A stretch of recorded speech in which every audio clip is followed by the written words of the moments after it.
Jacques, dis-moi, qu'est-ce que l'être humain? Qu'est-ce que l'homme? Je m'y attendais pas, celle-là. Qu'est-ce que l'être humain? Qu'est-ce que l'homme? Alors il faut savoir que nous sommes la résultante d'un additionnement colossal de forces pensées. Qu'est-ce qu'une force pensée? C'est un souhait, un désir, mais un désir pour autrui, pas pour soi. En construisant autrui, on se construit, puisqu'on est à l'image de ce que l'on souhaite être. Alors ce que l'on souhaite devenir dans un premier temps, et que l'on va devenir petit à petit, donc que l'on souhaite être. Et cette accumulation, cette addition de forces pensées donne aujourd'hui, pour les consciences les plus éveillées, donne aujourd'hui l'esprit qui habite dans ces corps animaux qui s'appellent des grands singes blancs, noirs, jaunes, rouges, je ne sais pas comment, qui s'appellent l'homme, la femme, l'humain. Maintenant, ce n'est pas ça qui est intéressant. C'est d'où venons-nous? Là, ça, c'est plus intéressant. Bien, en fin de compte, l'on vient de la force pensée. Mais la force pensée a une autre appellation. C'est le verbe. Le verbe est, encore une fois, un souhait, un désir. Le verbe est une puissance non matérialisée.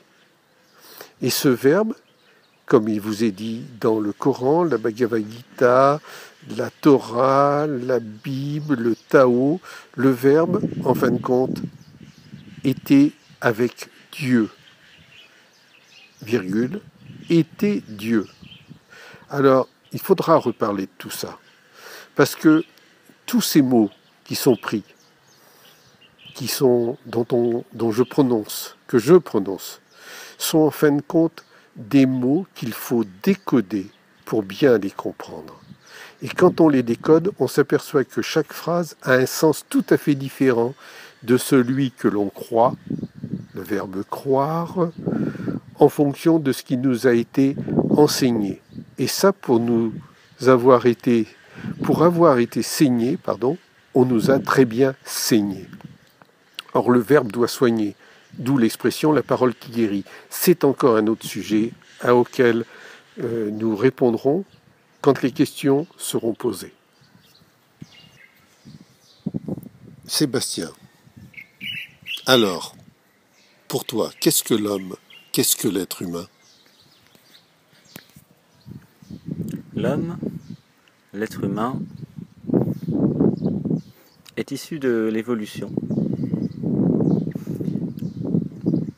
L'évolution darwinienne, je veux dire. Et est constitué de trois choses pour moi. Un corps, un mental et un esprit. Le corps physique, très documenté par la médecine.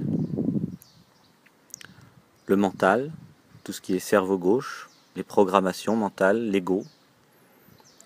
Et un esprit, une âme, un cœur. Voilà ce qu'est l'homme, l'être humain.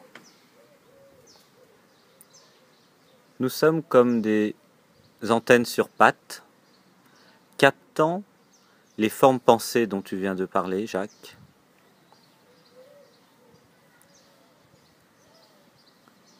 Pour moi, l'homme n'est pas son ego. L'homme n'est pas ses pensées. L'homme est libre.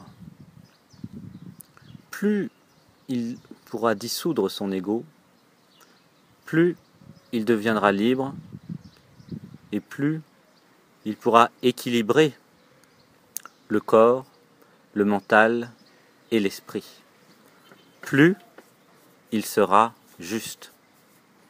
Juste vis-à-vis de son corps, juste vis-à-vis de son mental, juste vis-à-vis de son esprit.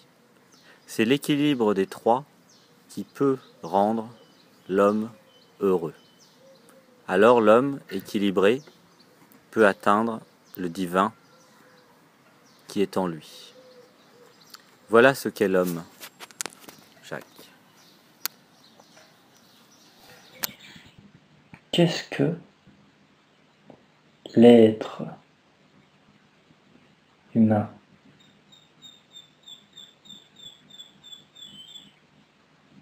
L'être humain est une partie de conscience.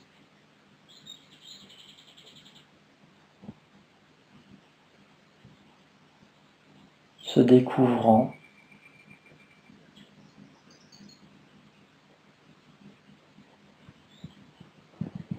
à travers un corps fait de chair et d'os, fait de corps émotionnel, mental, spirituel. L'être humain est cette conscience, cette partie de conscience qui se découvre, qui se redécouvre, qui s'étend comme une expansion perpétuelle, comme une expression d'elle-même pour faire l'expérience de sa perfection infinie.